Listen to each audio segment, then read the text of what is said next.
On this episode of Neighborhood Preppers, Food and Water Storage. Coming up next.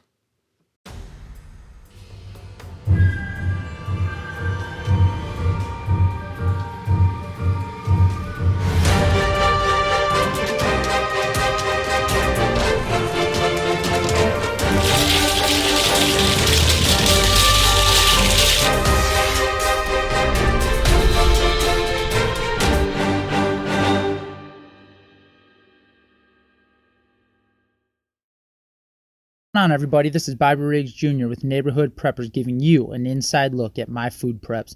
Remember, as a prepper, our job is to make sure that our shelves stay stocked and our bellies stay full. So I'm going to give you a little bit of a look at some of the food preps that I have to not only keep myself, my family, my friends, but also my neighborhood prepping network full in the time of need.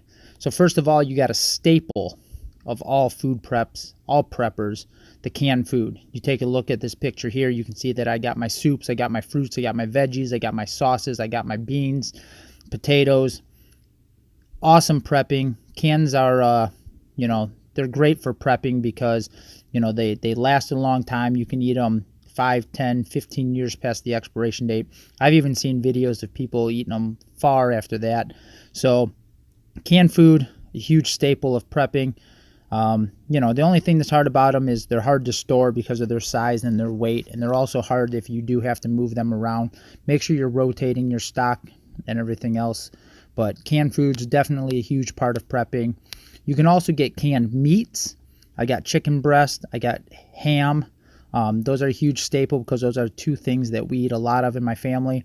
So again, a huge long expiration date. So those are good things to prep. I also like my tuna fish. You can see I got some cans of tuna fish, but I love these tuna creations, those little tuna bags. Those are awesome. Those little pouches are great. They have a long expiration date.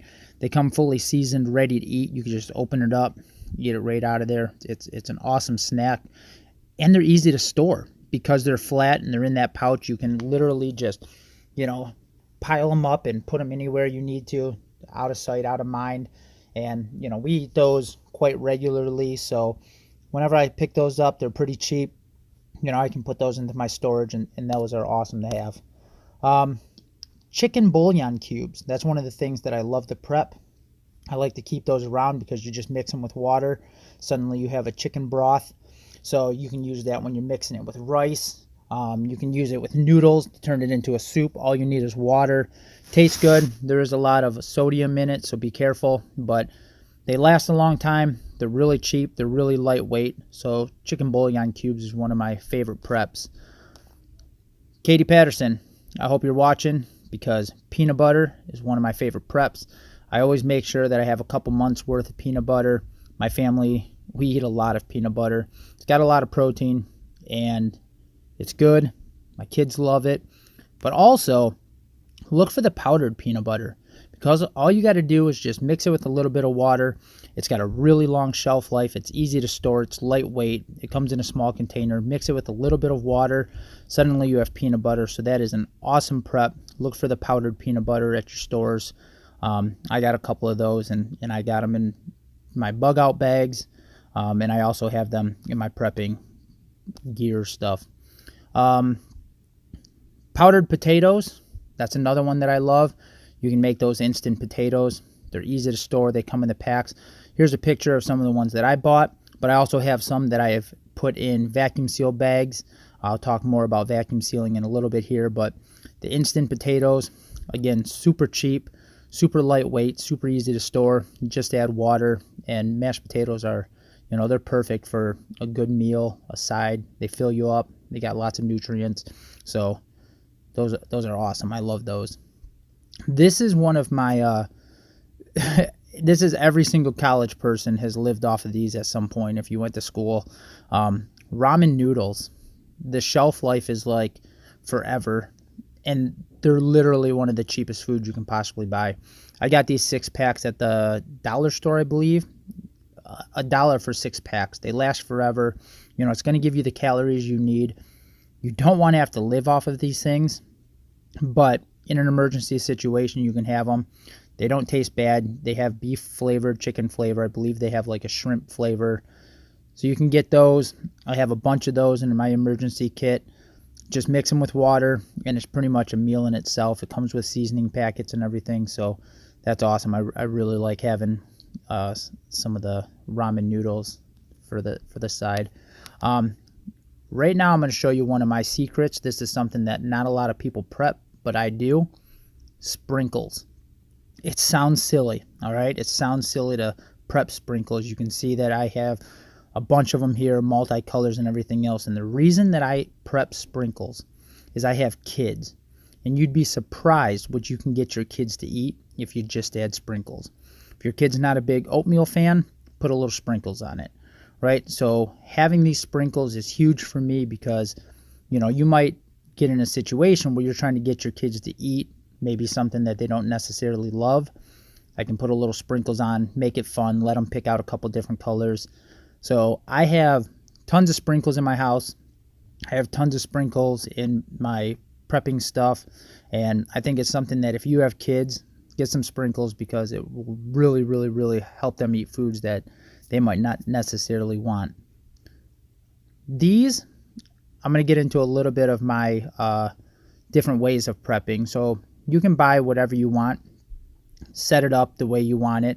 You can leave stuff in your bags. This is one of the options. These are Mylar bags. I got these fairly cheap online. They're gold on the one side and clear on the other side. They have a seal. You can heat them to seal them. If you look here, these are some of the things that I've put in Mylar bags. I got a trail mix. I got some dry noodles. I have some flour. I have some oatmeal, and I have some beans. What I love about these is this is about a serving size for my family. So I put them in there. I just throw a oxygen absorber in there. I seal them up. And what's really cool is they don't take up that much space. They're going to last a really long time. I've used all of these noodles long after the expiration date. They still taste good. I've had the trail mix. I actually just ate some trail mix the other day.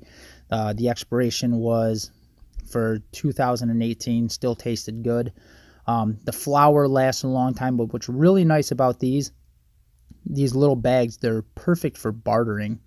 So if you need something from somebody else and you guys are willing to trade, you're not giving up, a full bag of something. You've already got it divided, so you can just use these for bartering or anything else you need. But the Mylar bags are awesome. That's another awesome way to seal things up.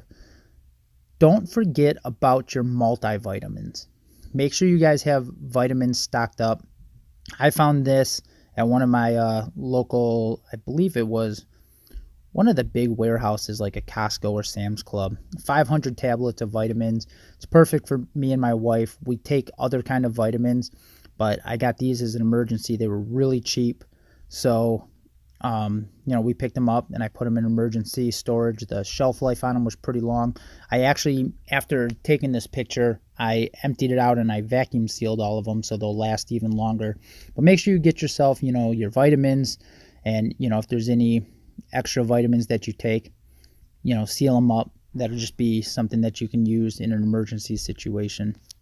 So milk is one of the hard things, especially here in neighborhood preppers where we don't get to just own a whole bunch of farmland and have cows and everything else. Milk is sometimes hard to come by. It was hard to come by during this COVID-19 pandemic, getting out to the grocery store and getting fresh milk. This milk is awesome because it does not need to be refrigerated and it has really long shelf life.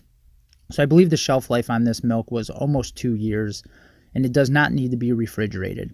What's really cool about this is it's 1 quart and it's really cheap. You can actually find this at your local supermarket, but you can also find this at the dollar store. Now, I have had this milk.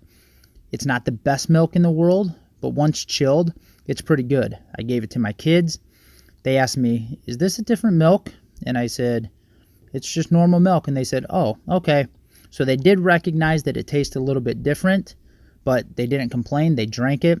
I drank it. It's not that bad. But the big thing is you can use it for baking. It's really easy to store because you don't have to keep it in the refrigerator. So look for the milk. It won't be in the refrigerated dairy section. You can find it in a different aisle, and you can also find it at the dollar store. I absolutely love it. I think it's a staple, and it's really good for people who are prepping. Honey. I love having honey because honey is one of those things that is a natural sweetener. You can sweeten anything that you eat. You can put it in your oatmeal to make it taste better. You can put it in your bread when you're baking to make it sweet. You can put it on your bread. If you are home making your own bread and it's kind of dry and it's not that good, not as good as the stuff you buy in the store, put a little honey on it. Honey will last almost forever. Even if you see it crystallizing on the bottom, you can warm it up. It'll return to its original form. You can eat it. Super good. I absolutely love it. So make sure you get yourself lots of different honeys. Store it up. Other than the picture here, I also have a gallon of honey that I got from one of the cider mills, the local cider mills. So save your honey. I picked up this powdered cheese, which is awesome because my kids love macaroni and cheese, and I showed you earlier I had the little Mylar bags filled of noodles. So there was actually a shortage of macaroni and cheese here in Michigan due to the COVID-19 pandemic. I opened up this, I made some noodles, I mixed this with a little bit of butter and a little bit of milk, macaroni and cheese. This stuff lasts forever. It's got a really long shelf life. You can see it was $15. This is just one of the ones that I found online. I'm not endorsing any of these companies, so if you find a different company, go ahead and check it out. But this one works for me. It tasted good. I've just, put a couple little spoonfuls on top of the noodles.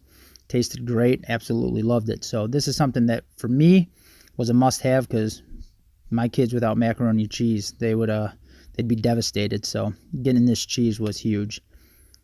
Applesauce. Get yourself some applesauce because number one, it's healthy. Number two, it can be used as a dessert if your kids are used to having, yogurt or jello or ice cream. They'll be just as happy getting some applesauce. But also, applesauce can be used as a replacement for eggs in a lot of recipes because of its texture. So if you can't get your hands on eggs, like you can't have your own chickens and there's a shortage like there was during this pandemic of eggs, you can use applesauce when you bake as a replacement for eggs. Yeast. Yeast was almost impossible to find in the grocery stores during all of this time. Luckily, I had a whole bunch of these packs of yeast. It was awesome. I walked downstairs. We made, there was a shortage of bread for a while, and we started making our own bread. We couldn't find any yeast at the store. I walked downstairs. I had these. Now, what's awesome about these ones is they're individually packaged, so I could just rip one off, use it. We have the quick rising, so it was a lot easier, and it just worked for us. So I have a whole bunch of these. You just rip off. Each one's one serving usually. So ripped it off, and I had what I needed when I needed it. And they last for a long time because they're individually packed, so you don't have to worry about resealing it or anything else when you're not using it. Let's get into my vacuum sealing. So I'm going to show you, this is my vacuum sealer. I absolutely positively love it. It's worked out perfect since I've had it.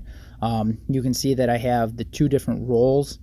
So you can buy bags that are pre-sealed on the one side, but they tend to cost a little bit more. So I've actually just been buying the rolls and cutting it myself. It's a lot cheaper. You get more for your money, and it's not really that much extra work because you just vacuum seal the one side before you do it. You can see I got the oxygen absorbers. It's awesome. I love using it. I've been using it for a long time, and it really, really, really helps me as I start vacuum sealing. So let me show you some of the stuff that I like to vacuum seal. Number one, noodles. Noodles last a long time anyways. You vacuum seal them, put them with an oxygen absorber, they're going to last even longer. You can see here I got spaghetti noodles, I got masticholi noodles, and of course I got my elbow noodles for my kids' macaroni and cheese. Fruits, you got freeze-dried strawberries, freeze-dried blueberries, and freeze-dried mangoes. Of course, anything that you find freeze-dried is going to last a long time anyways, but you vacuum seal them, throw an oxygen absorber in there, you're going to get probably an extra 5 to 10 years. They're going to be good forever. So I vacuum seal those every chance I get. When I find them on sale, I buy them, and they're just absolutely awesome. Nuts and popcorn, I love vacuum sealing those. Popcorn makes a good dessert. You can just throw it over a fire if you have to. You can throw it in the microwave. Peanuts, I love that. That's protein. I get a lot of different kind of peanuts because I get flavored peanuts that I love to eat, but I also buy unsalted peanuts because my dad's a diabetic and he can't have the salt. So I make sure that I get some for him so that if the time comes, he has some peanuts to eat as one of his staples of his diet. Beef jerky. Beef jerky has a long shelf life. They always have oxygen absorbers inside the bag. What I like to do is I like to take it out of the original package. I vacuum seal it. Some of it I have stored in my freezer. I have some in my bug out bag. I have some in my get home safe bag. And I have some in my prepping storage. Beef jerky, it's got a lot of protein in it. It's really good. It's a good snack. It lasts a long time. So beef jerky, like I said, I love vacuum sealing that and extending the shelf life. My wife loves me for this one. Coffee. I vacuum seal coffee. It is a staple in my wife's life. She wakes up, she has a cup of coffee. I'm not a coffee drinker, but I know most people are. I do have some already ground coffee, and then you can see I have some coffee beans. I also, again, I vacuum seal decaf coffee for my father. But, you want to make life as normal as possible. You still want to have energy throughout the day. So coffee, whenever you see it on sale, if you buy extra, vacuum seal your coffee and it'll last a long time. One of the staples of all preppers, rice. I vacuum seal my rice so that, it lasts a long time. I like to put it in a serving size for my family. So that way, once I vacuum seal it, I don't have to try to re-vacuum seal it if, God forbid, we don't have power or anything else. So this is a serving size. I can just cut it open, use it for food. It's also another one of those items that I had in my Mylar. So you can, barter or trade, or if I have to lend it to somebody, or not lend it, give it to somebody else, they can have some, white rice. I have tons of these. I make sure I have a lot of white rice stocked up. So that way it's a staple. It's got, lots of calories in it. It lasts forever. So vacuum sealed with that oxygen absorber, I'm going to get a long shelf life out of it. Oatmeal. I love vacuum sealing oatmeal. It's really good. You can cook it using only water. You may be asking what that white stuff is right there. That is actually Heart Healthy Bisquick mix. If you can see on there, I actually wrote down the recipe. It's 2 cups of the Bisquick, 1 cup of milk, and an egg. So you got Bisquick on hand. I vacuum seal that. It's going to last a long time. I can make pancakes. I can make waffles. I can make biscuits. There's a lot of different things you can make with Bisquick. And my kids love their pancakes and stuff like that. So if you have, you want to prep the food that you're going to use, that you feel like is a staple in your household, and things that other people can use. And if you can't get your hands on flour, which there was a big shortage of, you can do a lot of stuff with Bisquick, and it has a lot of multi-purposes and uses. So I food prepped a lot of the Bisquick and stuff. This is something that I just recently did. I found these in the baby aisle. Now these are like a baby snack. They're a fruit and veggie melt. These ones in particular had strawberry, raspberry, banana, sweet potato, and like spinach or something in it. And it's all freeze dried. And it's just a little snack that you can give to a baby. Well, I don't have a baby in the household, but all of those ingredients are really good ingredients and really healthy. And they can also be used as a snack for my kids. So when I saw them, I actually had a coupon for them that I had gotten in the mail. So I went and checked it out. I saw that I felt like the ingredients were important foods for us to have. They were freeze dried, so I knew the shelf life was going to last. I brought them home. They were already freeze dried, but I put them inside my vacuum seal, and I got them stored up. I got a couple bags of those. They're good snacks to have. I ended up putting a couple small little bags inside my get home safe bag, so that we have that extra fruits and veggies and calories that we can snack on if we have to get home, and of course in our food preps. This one is really silly. I don't know how this works. I'm going to have to get back to you. This is marshmallow.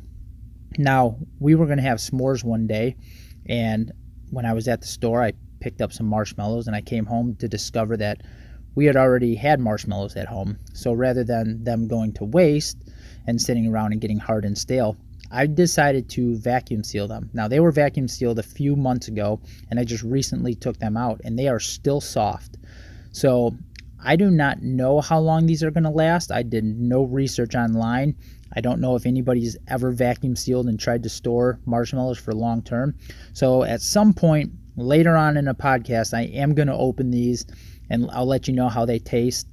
But you can use marshmallows for a lot of different things, including camping as a snack for your kids. So I vacuum sealed. They look silly. My kids thought it was hilarious. And I'll let you know in a couple months when I open them and see how they taste. So it's going to be funny. They look funny. My favorite food prep, egg noodles. I am the king of egg noodles. Alton's laughed at me before. My parents laugh at me. My wife laughs at me. I love egg noodles. I think they're delicious. They are perfect for soups. They're perfect for stir fries. They're perfect by themselves with a little butter, Parmesan cheese. I could eat egg noodles with steak. I can eat it with chicken. I can eat it in my soups. I love egg noodles. They have protein because they're made with egg, and they have a whole lot more flavor than just any other plain noodle. I have over 200 bags of egg noodles, most which I have vacuum sealed with an oxygen absorber. I have a whole case of just egg noodles stored up. So egg noodles is one of my staples. It's one of the items that every time I go to the store, they're super cheap. So every time I go to the store, I just grab a couple and I bring them home and I vacuum seal them and I put them in. I rotate. I'm using them all the time, 2 times a week minimum. So I just go downstairs, I just grab them and that's what I use. So egg noodles, one of my favorite food preps. So this is the last one I want to show you. I actually just recently discovered these online. They look like M&Ms, but they're not. They are a dark chocolate covered quinoa. Now quinoa is very healthy for you. It has a lot of nutrients and it's very healthy for you.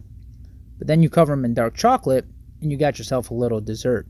So we bought these online and they got delivered to our house and we tried them and they were really good. Both me and my wife liked them and the kids liked them. So I figured, hey, my kids think they're getting a snack. They're actually getting something healthy like quinoa. Then that's pretty important. That's pretty strong. So we ended up buying a whole bunch more. They were a little bit more expensive than your typical M&M and stuff, but I thought the health value was important. So we ordered a bunch. I vacuum sealed them. Obviously you can see the oxygen absorber. I put them in my storage. So now if and when the time comes, we got a snack for the kids. It's healthy. They feel like they're getting a nice little dessert and it's just awesome. So I'm going to show you guys exactly how I store my food. So after I vacuum sealed everything, I use these Ziploc containers and these have a foam seal around the outside to keep moisture out. So you can see right here, this is one of my smaller ones. I fill it up all the way to the top. I fit as many as I can. Then you put the top on. Now inside of there, I'm going to show you another one here. This is the big one. You can see it's weather tight. It's supposed to keep as much moisture out as it possibly can. This is one of the bigger ones. It latches all the way around. But I put all my items in there, and then what I like to do is I'll throw in a couple oxygen absorbers, but I also throw in a moisture absorber. And what that's going to do is going to make sure that I don't get any moisture inside there. So I put those in. These containers are a little bit more expensive than your typical containers, but just to have that seal around the outside I think it's a great idea. And then what I do is I take these. I live in Michigan, so we have the basements. But you want to make sure you find an area in your house that's going to stay cool, that's going to be out of direct sunlight, and that's where you want to store stuff. You don't want to leave stuff like in a garage where you're going to have a lot of temperature change. You want to keep it somewhere where the temperature is going to stay lower and not change too dramatically. So this is what I keep all of my food preps in. I have a whole bunch of them, and whenever I feel like I'm running out, I go get some more. It's absolutely ideal for all my prepping, and I love it. Now I'm going to show you 2 of my emergency last dying effort food preps. So right here, this brand is the 4 Patriots, and you can also see I got the Mountain House. These are your 72 hours survival food kits. These are basically MREs. They're freeze-dried food. So you can see right on the top, I got the Neapolitan ice cream, got the dessert. But all of these are a 72-hour survival food kit. It's going to give you breakfast, lunch, and dinner for 3 days. I have had these. The Four Patriots are really good. I've had the Mountain House. It was really good. I know there's tons of brands out there, but I got enough for my family for about 2 weeks. I got them in this big storage bin, and this is, all else fails. The shelves are empty, the trucks aren't rolling anymore, and we've already rolled through our survival food. This is the emergency. I mean, this is the emergency. And what's nice about these is the shelf life on them is like 25 to 50 years, and you could probably eat them even past that. They're all freeze dried. All you need is hot water, and you got yourself a meal. The other thing, my last second, is the survival tabs. Now, the survival tabs, you may have heard me talk about those in my Get Home Safe bag. I absolutely love them. One pack has enough tablets, 24 tablets, will keep you alive and going for 48 hours at a time, can be stretched to 96 hours in extreme conditions. These things are just nice to have. I have 2 packs for everybody in my family. I also have them in my bug out bag. I have them in my Get Home Safe bag. So, in an emergency situation, I have these as a last food that if I've run out of everything else, I can turn to these. I've tried them before. They taste pretty good. I haven't found another brand. So as far as I know, the survival tabs are the only ones you can get, but you can get them at your camping stores and your fishing stores and stuff, but you can also get them right online. Survival tabs, you can buy them on Amazon. They're not that expensive, and there's something you can get. Now, some of the stuff that I vacuum seal, I put in my freezer. Meats are really expensive. Meat's really expensive right now in Michigan. Chicken can go almost for $3. Chicken breast especially can go for almost $3 a pound. Anytime I find a sale or a good deal, I buy it up. You can see I got some chicken right here. That chicken was on sale at a butcher not that long ago. You could get 10 pounds, and if you bought the 10 pounds, you got it for like $1.69 a pound. So I bought the 10 pounds. I vacuum sealed it. Same with that steak.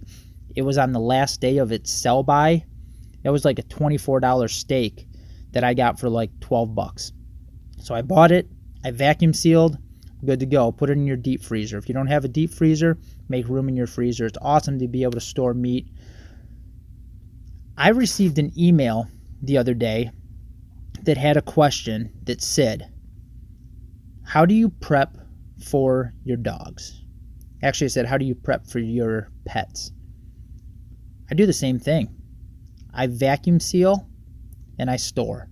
You can see right here, this is a week's worth of food for my 2 dogs and a box of milk bones.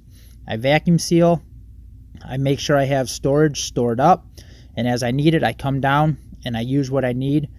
I can open this up whenever. I got, enough stored up for probably I think I'm about 2 months ahead. Anytime I see a sale, I pick up an extra bag. I try to do it as much as I can, and then I bring it home and I vacuum seal it, and it sits there. And my dogs are part of my family. I absolutely love my dogs. I'd hate to see anything happen. I know in an emergency situation there's a lot of human foods that my dogs could eat, but I'm still vacuum sealing and trying to make sure that they're going to survive with me. So guys, thank you so much for checking it out. We got a lot more coming, so keep listening. And we will talk to you later. Bye. My approach to food and water storage is really, really heavily dependent on the water piece. I'm always thinking about the fact of the rule of 3 in terms of obviously being able to live without water for 3 days. And again, we're talking about the average healthy person, 3 weeks without food, all that type of stuff. So water is not only obviously going to be used for drinking, but you want to be able to have it as a water source for the food that you're actually growing too. So water storage takes on a very large portion of what I'm doing. And with these tubs that you see, they're water storage containers. Each one holds 55 gallons, and I'm only showing two here. Obviously, I'm not about to show everything that I have. It's kind of a prepper rule. We don't show everything. But I've got a couple more of these, and each holds 55 gallons. So I've got hundreds of gallons worth of water stored. I also do rainwater collection. So I have right now there's one barrel that's out there. It's completely full. So I'm going to be actually adding to that and rotating water and moving some indoors and finding other ways to be able to store. That's actually kind of secretive and you can't really notice it and see it. But again, water is my primary thing that I always look to. My very first thing of importance. It's just so important because you're going to be using it for cleaning potentially. You're going to be using it obviously to drink. If you are in certain circumstances where you need it even for cleaning yourself or even for actually obviously watering your flowers and plants and things that you're going to be eating. So a lot of uses for water. It's my number one important thing. I think a lot of people look at food first. Like I need to have a bunch of food, bunch of food. But it's easier to have a lot of food. You can go buy canned food. You can have tons of stuff sitting on your shelf. But if the grid goes down, if your water pumping station locally is down, you're not going to be getting water to your house. So you better have some saved up. And you definitely want to be able to use some type of biofilm defender, some type of potable water treatment, And it's going to be important to be able to have nice, good, fresh, potable water anytime something goes down. But on top of that, you definitely want to have a filter that sits outside of your water storage. So if anything were to happen, not only would the water be good coming straight out of the storage container, I wouldn't trust that. I'm still not going to trust it. Obviously, I'm going to be treating the water. I'm going to take all those precautions, but I'm going to take that water. I'm going to boil it. I'm going to let it cool down, and then I'm actually going to run it through an external filter that I purchased, and it kind of sits in a bucket-like type of design, and the top part is a filter, and you just pour the water in, and it'll filter out through the bottom. So I think it's important not to just trust your treatment options. If something goes down, you want to make sure that the water you're going to be ingesting is completely potable and it's going to be fine for your health and well-being. And one of the things that I think about is kind of going off the gallon rule in terms of if, stuff really hits the fan and you have to worry about using water. The rule is think about a gallon a person per day. So if you have a family of 4 and you have 200 gallons of water saved, you do the math, that gets you 50 days. So that's not even quite 2 months. So the longer you want to expect something happening where water is not accessible from your municipal system, just look at the rule. You want to have at least a gallon per person per day. And you can scale up or scale down as much as you think you need. For me, I kind of want to go all the way and just make sure that I have tons. Now, when it comes to food storage, I think that I have a long ways to go, but I like to talk about those things with Bobby. I like to talk to neighbors and friends and think about the things that I can do to improve. But at the moment, I think I'm making a lot of progress. I'm getting better. I have a space in my basement that I'm showing you here that I use to prepare things. And this is not all of my food storage, obviously, but I have buckets of pre-saved things, and they're sealed in there, and they have oxygen absorbers. I have the oats, I have the cornstarch, I have honey, things that I know basically are not going to go bad. I want to be able to think about the purchases I make and not have to worry about throwing stuff out or coming back to it later. These aren't things that I'm going to be rotating in or out. They're just things that I'm going to keep. They're things that I'm going to be able to put there, not have to think about it, which I think is really important. I like to work out, so I also have protein powder saved up, so that's cool too because I use it actively, but I also kind of want to have some as a backup emergency thing because, hey, if things go wrong and you don't even have access to a lot of food, at least if you have some water, you could throw the protein powder in there and you're getting some calories. You've got your water, you got your protein, which is going to keep your muscles going, especially if you're in a situation where you're exerting yourself for your own survival. I think that's huge. So protein powder is a huge part of my prepping, and I really like it. And obviously I have some bottled water because I think it's important to have something portable that you have that option. Obviously, with the large water storage container tanks that I have, you're not picking that thing up. If you got, even 55 gallons of water, with the container, it might be 400 pounds. So no one's moving that really easily, and you want to have options for stuff on the go. And one of the things that Bobby really turned me on to was looking at egg noodles. I think it's pretty cool. I have a box of those, quite a few. It's a lot. I've got a lot of egg noodles, but they're already sealed, and it's nice that I don't have to worry about oxygen getting in there. Throw some oxygen absorbers in there, and they should last for a good while. I'm actually thinking of potentially down the road getting a second deep freezer because I just want to have everything just frozen. Just freeze the crap out of it, have it there so I don't have to think about it, and it's going to have a super long shelf life. I obviously have the kind of go-to, which are MREs, meals ready to eat, military version. They're kept down here. It's cool. It's dry. I don't have to worry about those things going bad. I left it completely sealed up. And again, talking about getting a second deep freezer, I think I'm going to actually end up freezing all that stuff too anyway, because, hey, why not? Freeze it and forget about it. One of the things I think that's kind of funny, I have this kind of to-go container. I like to use Tupperware because it's easy to pick up and move and transfer if I ever needed to.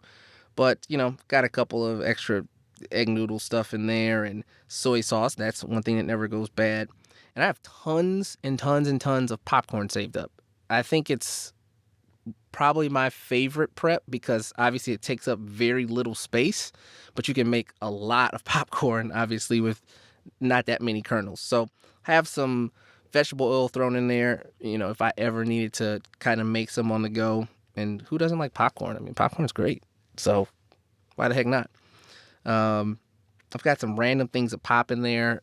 And that's just because I don't really drink pop. And I ended up having them. I can't even remember how. But pop, as most people know now, has a lot of different uses. I mean, you can use it as a cleanser. You can use it as a, you can scour stuff and get rust and all types of stuff off with pop. I mean, that carbonated water really has some unique powers. And hey, I said, I have it. Why not throw it in there? Then obviously got some alcohol in there because I think everyone talks about if things go wrong, alcohol is a good bartering tool, but it's also an antiseptic. If you ever had to, do some type of medical procedure without an anesthetic, you could get yourself drunk like they did back in the days. Tip it back and go ahead and do what you needed to do. And it would obviously facilitate having to have something super, super painful happen to you. So things that are very important. And the other thing is funny. I have this mini fridge that I think I've had since maybe even before college. It was just crazy. But I just turned it up all the way to its highest setting, and now the entire mini fridge works as a freezer. So it's funny. The water I have in there, the random Jello and Spam containers that I have all in there, they're all nice and sealed up, and everything in there is completely frozen. So I'm going to be adding a few more things in there as I keep buying stuff. I'll probably put some more canned stuff in there and just make sure everything in there is frozen, and I won't have to worry about it. Just kind of set it and forget it type of deal. And obviously, just as a family, we have a deep freezer, but it's exhausted. I mean, it's completely filled up to the top. I don't have room for anything else. I've got to do something, and I think a second deep freezer is going to be the way to go.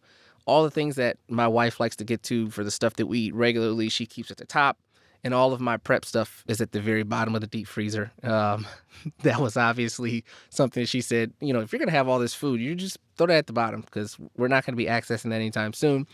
And so that's how we kind of worked it out. I've got all that stuff at the bottom, and all the accessible stuff that we need as we obviously continue to live is at the top. And we'll just kind of do it that way. And as you guys do considerations for your own things, I know it's really hard to think about extra deep freezers and extra fridges, but hey, you can always find stuff on eBay. You can find stuff at garage sales. You can find stuff, ironically, um, young folks moving out of their college dorms. People are a lot of times giving this stuff away. So, try to find something on a bargain. I'm not into trying to buy anything brand new and go that route because prepping is not cheap and we need to find ways to make it economical. So, the last couple things that I added to my space in the basement where I kind of just do my preps, which is really new for me. I got a food dehydrator. Obviously, I would love to have a freeze dryer, but those things are $2,000, $3,000, and it's just not something I want to bite the bullet on right now. I think even the conversations that Bobby and I have had, we'll say, hey, let's just dehydrate stuff, vacuum seal it, and then freeze it. I mean, and you throw an oxygen absorber in there, and it's basically going to last forever. We got to find ways to make it economical for us. We're not looking to try to buy hordes of food all the time. It's just not. You just can't do it. It's just too much. Costs too much. We're not rich folks. Obviously, everyone would love to be rich, but we'll do what we can with what we have.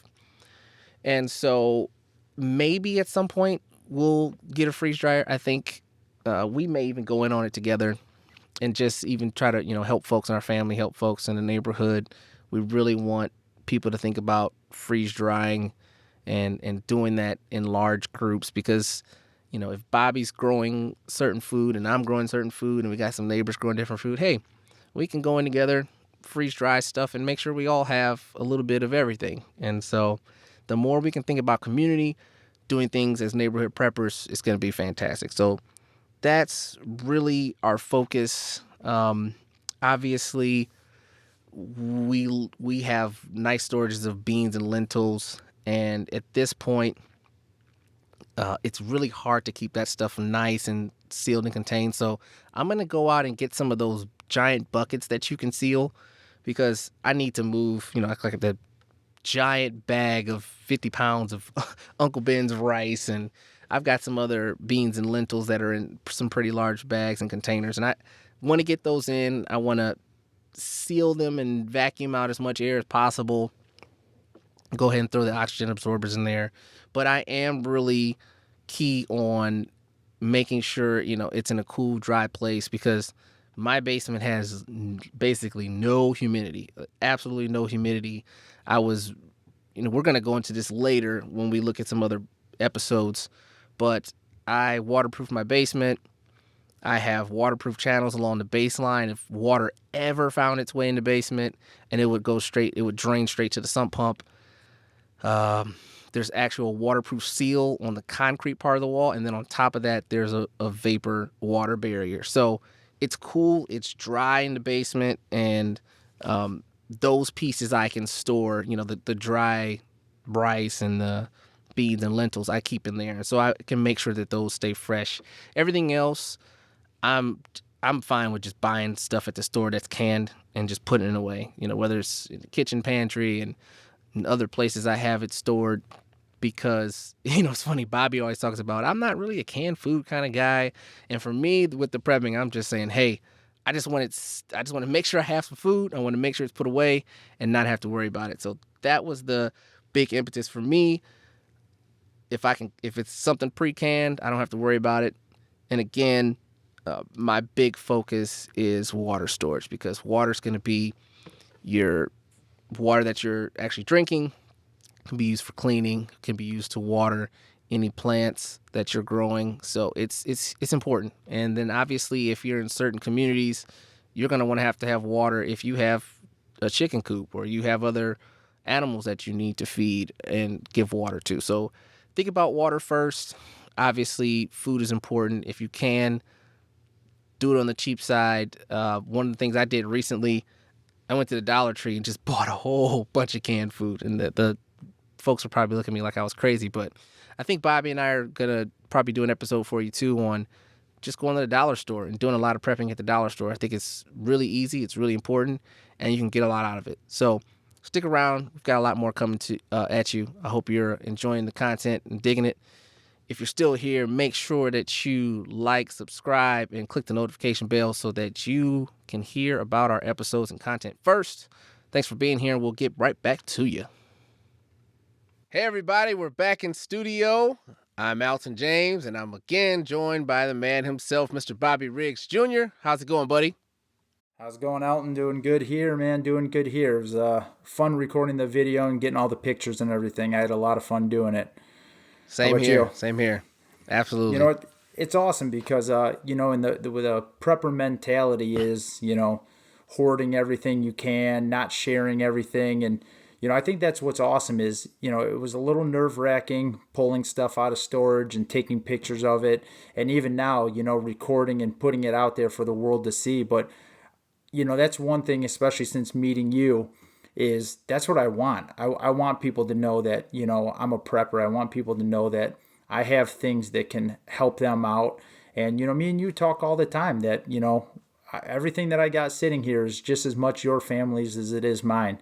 And, Same here. it's Absolutely. awesome just seeing all the stuff that you have and everything that you've worked and put together for your family. And obviously, likewise here, knowing that, if the time comes where we have to use it, we can fall back on each other. And it was hard because when I first started prepping, it was like everything was hush hush. I just wanted to keep it all to myself and just keep building. And you always have that dream of moving out to the middle of nowhere and isolating yourself from the whole world. But the more I thought about it and the more I looked into it, this neighborhood prepper mentality is definitely, what I want to build towards and strive to be.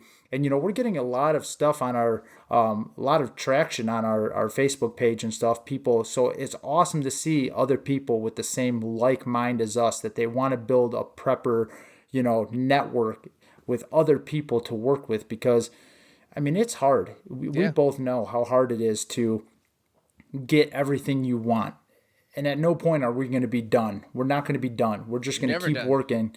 And and that's what really helps, is the more people you have, you can build off of each other. So it was awesome seeing everything that you got, and putting everything out there. And it was a big step. I think it's a big step for all preppers to put that information out there.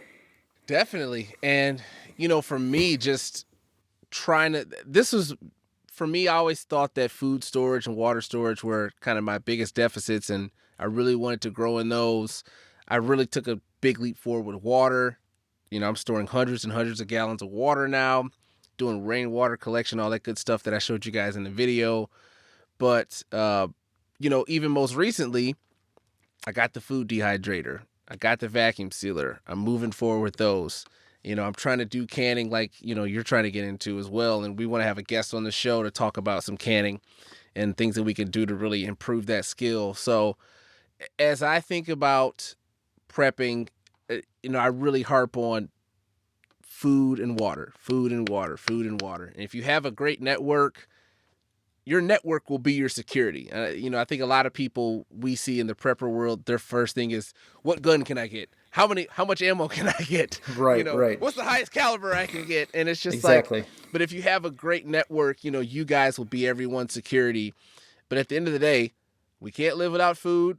We can't live without water. And then the easiest thing or the obvious thing is that, we all have homes. So our homes are our shelter, and we want to take care of those. But food and water are so big, and this is such an important episode, and I really hope this resonates with a lot of people out there. Exactly. And you're going to see, depending on where you're at and what you're watching, there's always going to be that staple, stock up on as much rice as you can, canned foods. And while those are great, sometimes you have to think out of the box. And I hope that when you guys saw some of the preps that I have, it, put on a little light bulb, like, oh yeah, I didn't really think about that. And there's so much more too. And we want to hear from you guys some of the things that you guys like to prep too. And everything, we want to keep building and keep growing our network, with you guys. And it was just awesome. It was awesome seeing everything. But there's still other things that you overlook, and you don't. A lot of people don't think about this. You have that amazing water filtration system, and that's just incredible. And I don't have that. I store bottled water. I have about somewhere between 60 and 70 gallons of bottled water put away. And I rotate my stock, and I also got bottled like the individual, like smaller bottled waters. But just something off the top of my mind is, if you have a hot water tank, you have water stored in there at all times that you can get to. If that water, if something does happen where, God forbid, the water system goes down, or, we've seen it firsthand. We're one of the worst in the country. Everybody knows the story about Flint, Michigan, and that's not that far from us. And, they weren't getting the water that they deserved. And They it's a still scary. aren't. They They still still aren't, aren't. and that's They what. still That's aren't getting the Oh yeah. my gosh, it's so sad. And there was lead in the water. There was a lot of people getting sick. A lot of people dying from it. And that's a stone throw away from us. So it is definitely something that's always top of mind, especially here in Michigan, and everywhere else. Especially Hurricane Katrina and everything. Finding that fresh water is scary. And if you do have an opportunity to, if you have to emptying out your hot water tank, that's fresh water that's there for you. You can fill a bathtub. I know they sell those. They sell those little poncho things that you can put in your bathtub, and it fills up. But there's a lot of different things to do. Right. We recently had to get a new hot water tank. Ours sprung a Okay. leak, and the first thing I did when I went and got a new one, I said, "All right, I'm going to upgrade my gallons." And my whole Hmm. mindset was, number one, I like to take hot showers, but number two, it was that's just more water that's stored, in my basement at all times. So Right. just another thing for people to think about is you do have water that's gonna fill up, and you can drain that and get to it whenever you want. What's other things you want to add? I'm so glad you mentioned be able the ability, excuse me, to release water from your hot water tank. The other thing you can really think about is if you have a release valve on any of the shutoffs for your main water supply, particularly ones that would already be kind of up in the floor joists, because that's more water you can release too. So you have latent water that just sits in your water system in your house, and that's an extra supply you can get to. So Yeah, and it's it's awesome. very important to think about. And I love your rainwater collection, and you gotta check with your local state authorities and make sure everything's good. We're good to go here. A lot of states right now are not only allowing it, but they're encouraging it. Gather up the water that you can. Me and you have talked. I got that garden. We covered that in one of our last episodes, and I'm in the process now of making that rain storage water so that I can use that water to water my gallon, which could also serve as emergency water if the time came. And I don't have the filtration system, but there are other options with the life straws, and just purifying the water. You can buy the tablets, you can use the bleach or whatever it is that you have to do to purify that water. But it's just crazy, especially like I said, here in Michigan, seeing how long Flint has gone without fresh water. It just is something that people take for granted every single day, just turning on that tap and getting that fresh water. So, between that and food, I mean, that's it. That's the most important thing. And, whenever my big thing is, not only am I prepping food for myself and for my family, but I'm prepping food for my mother, my father, my sister, my future brother in law, my nephew. I'm prepping for you. I'm prepping things that I know are going to have value, because I'm real big on bartering. Like, hey, you got some cans of food that I'd like. Here, I got a pouch of flour. We can just trade straight up. Now you have something that you need, and I have something I need. And that's going to be value. That's going to be value if and when that time comes where, that currency, that paper money doesn't hold value. And, there's nothing more valuable than food in Right. survival. Absolutely.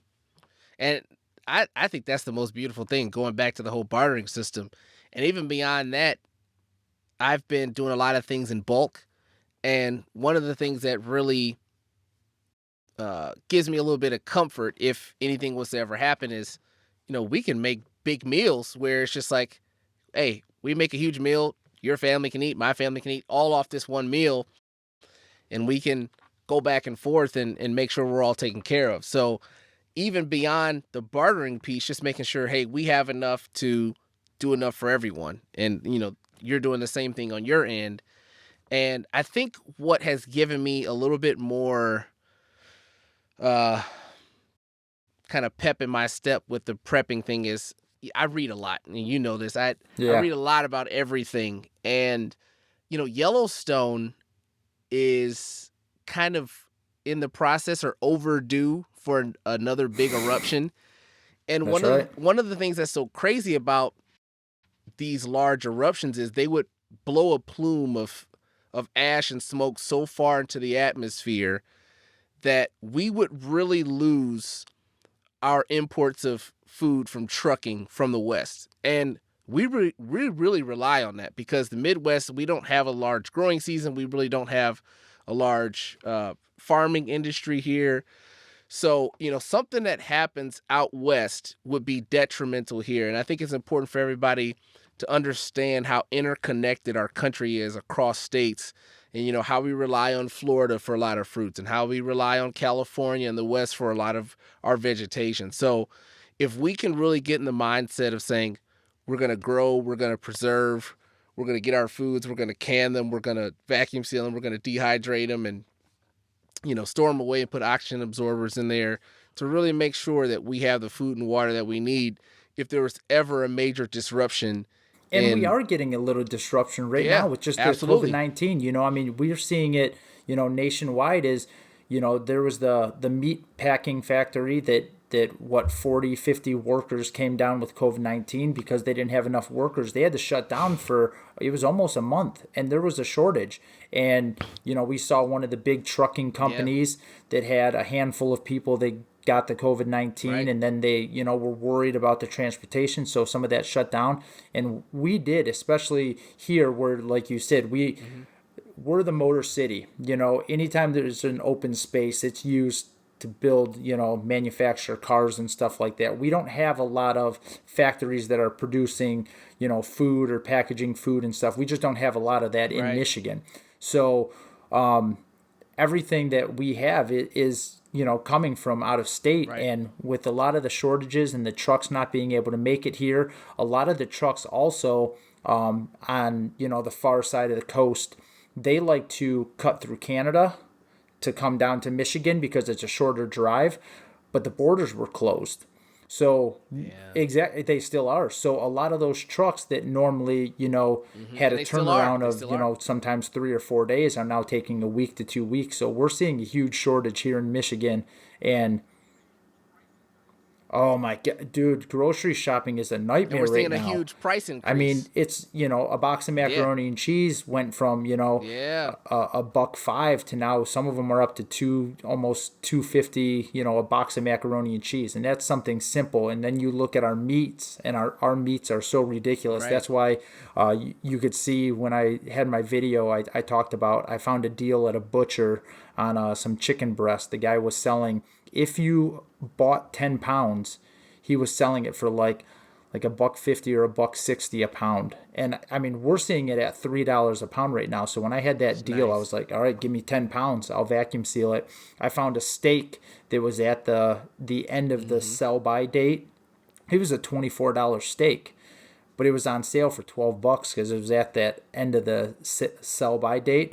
I took it home, vacuum sealed it, and I put it Right. in my freezer. And anytime I get a chance to find a sale or get an opportunity to get something cheaper than what it should cost, man, I'm getting it, and I'm finding a way to vacuum seal it and store it for a long time because you just don't know. I mean, you really just don't know in today's day and age, especially with everything going on. And God forbid we get, Absolutely. another disaster or catastrophe like a Yellowstone going off, or a terrorist attack or something that's going to put this nation at a standstill. And it's Absolutely. crazy, man. It's crazy, and I'm just so thankful. Through this whole pandemic, we did very minimal shopping. It was kind of relieving and kind of cool to just Mm-hmm. dig into my preps and pull some of the things out. And it was like cool, like, I got this. Hey, Right. you need some egg noodles? I got this. Because Yeah. me, I love my egg noodles. And you're the So one that turned me on to them. And I was showing the video how I've got those stored up myself. And yep, it's me too. just things that are easy, things that are convenient. You don't have to. And if things really did hit the fan, they're not difficult to cook. Boil them in Right. some water. You're good to Yep. go, and throw in whatever you want. So And remember this too. If it comes to, and we're talking, like dire, horrible situations where we were just talking about, the pipes not working and us not getting water and everything like that. Remember too, a little bit of water can go a long way, especially if you're cooking with a top on. You right. can reuse that water, right? You can drain it, you can reuse it. You can cook your noodles and then turn around and boil your chicken in it, or you can boil your chicken and then turn around and cook your Mm-hmm. noodles in it, and it's going to give your noodles that chicken taste. So, it's not all about just cooking it and then, man, I just wasted a gallon of water or whatever it is. You can reuse that, and that's a mindset that Exactly. you have to have, and you have to have that before you get into that situation so that you're not wasting. And something else too is with storing food, like you said, I love to break mine down into, you know, uh, portions for my family. So like if I need noodles, because a lot of times I can open up a bag of egg noodles and that's too much for my family. So if I That's open smart. it, then I have to worry about storing it again, whether it's, so I like to break it down and store it in portions for my family. But I also store stuff so that if I am cooking for more, I have that option to do so that, we can host a feast. And you can always add more, but it's really hard to take it out and then try to, if we don't have power to re-vacuum seal, or if we don't have the, if something happened and I don't have my vacuum sealer, or if it broke and whatever it is. So I do like to break my portions down instead of just getting it and then saying, okay, I have this. Exactly. So I like to break it down. And I want to go back to the bartering, is when you break them down, it makes it easier to trade, because people are going to have, everybody's going to value everything different, right? So what may be important to me may not be as important to you. So Definitely. when you're bartering, there's not a price tag on things. So you have to have that communication. You have to talk to each other. And I love bartering. Me and you did almost we were just being friendly and everything else, but we kind of did a little bartering today. We were talking, you just got a new rifle and you're like, "Yeah, I just got to get a scope." And I was like, "Dude, I got a scope sitting right here for you." So I walked Hmm. out, I handed you a scope, and then we Yeah. were talking out about working out and everything. Right. And I was like, "Man, I got to get a pull-up bar." And you're like, "Hey, you gave me that scope. I'm gonna come out and throw you over. I got an extra pull." So Hmm. we were just being friendly and helping Yeah. each other out. But that's what bartering's all about. I got something that you need that I don't need right now. You got something that I need, and just working it out. So when that time comes, especially right now when we're seeing shortages, if you've got extra yeast and I can't make bread, hey, throw me over yeast. I got all the ingredients we need, and then when I make that loaf of bread, I'll send half your way. And it's great. It's great to have that Right. companionship and be able to do that. But you can also just trade it good for good.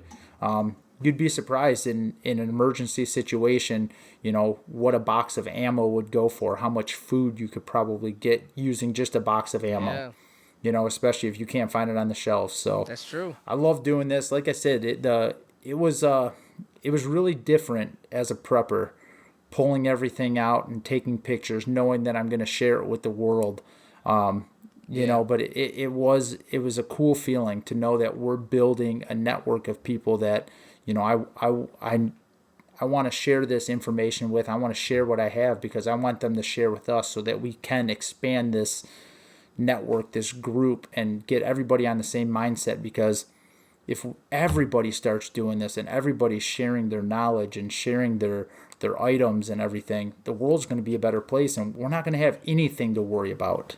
Exactly. And that's why that's one of the tenets of our neighborhood prepper mentality is that we're always seeking to learn, but we're always sharing that knowledge. Because if you know something and you don't share it, what good have you done for the rest of humanity? You've done no good. So the more that we can learn things and share with one another and build up and empower other people to be able to do the same, just the better we are. And you mentioned it before, but we're getting so many messages um, people reaching out to us saying, how much they like the idea of the neighborhood prepper mentality and doing things as a community versus just, I'm a prepper, you're not, so stay away from me type of thing. The only way we're ever going to do anything of value and importance if we do it together as a group in a community. So I just love it. I'm glad that we're able to do this. Me too. And I know we are, knock on wood, we are getting closer to the end with the COVID-19. I know there's numbers coming up and down. I can't wait to get in studio. I can't wait to expand this and start pumping these out on a more weekly basis. And man, we have big stuff coming up, don't we? We got some big names coming. We got some awesome stuff. Yeah. I can't wait, man. I think people are just gonna, they may not know the name, but once they hear it, they're gonna know it and they're not gonna forget it. We're gonna get some cool information out on the next podcast. I'm so excited. I know you are. Oh, very. I me. bet I'm all techie, man. I'm all tech. Yeah, we're going to be doing some awesome stuff for anybody interested in EMPs and stuff like that. And I know your show prep is probably a mile long right now because you're going to be so excited, like a kid in a candy store. Absolutely. And one of the things that we'll touch on it, but our climate obviously is changing, but the sun is entering a new solar cycle. There are so many things to think about when we look at how changes in the sun can have an effect on our climate, whether it's EMPs, whether it's geological activity. I just mentioned Yellowstone a minute ago, but these are all things that, our infrastructure is really not prepared to handle. And so the more we can do that as a community, the better we are. If we have groups in subdivisions or neighborhoods that are doing community gardens, they're just all these things. They're just going to put you more at ease. And a lot of people don't know this, but if you do research, the EMP thing, it almost is one of those like tinfoil hats, like, oh, that'll never happen to us, oh, nobody will ever be able to do that. But it wouldn't take much, number one, to have an EMP attack on us. That's worst case scenario. But solar flares, this is something that's happened before in, I believe it was the 1920s. Yeah. And yeah, and it's happened. yeah, and it happened even yeah, sooner it took than out a that, couple man. satellites. It yeah, happened a couple years ago. I believe in took the out a couple 1920s, satellites. it shut down a lot of electrical stuff that we had here in the United States. But it was different then because in the 1920s, everything wasn't run off the internet and our computers and our phones and exactly. So it was like just telegraphs and stuff like that. Okay, this happened. How can we prevent this? And they got stuff up and running, but it's different now. I mean, when you're talking about life support, pacemakers, computers, communications, military communications, it really could. A solar flare could be everything catastrophic to water pumping stations, exactly. water So treatment centers. There are things you can do. There's things that you were all over. It's stuff that I didn't even think about, and now you got like my gears rolling, and now I'm building Faraday cages, and it's just it's just nice. Awesome. And I mean, God, I'm so excited for the next episode. It'll be the first episode where we've had a guest, so I'm so excited, man. Likewise. It's gonna be cool. But in the meantime, we do want to revisit the food prep. We want to have a guest on about canning, about thinking about some of those pieces. Yeah. I know I want to revisit our get home safe bags because for sure I've added pieces to mine.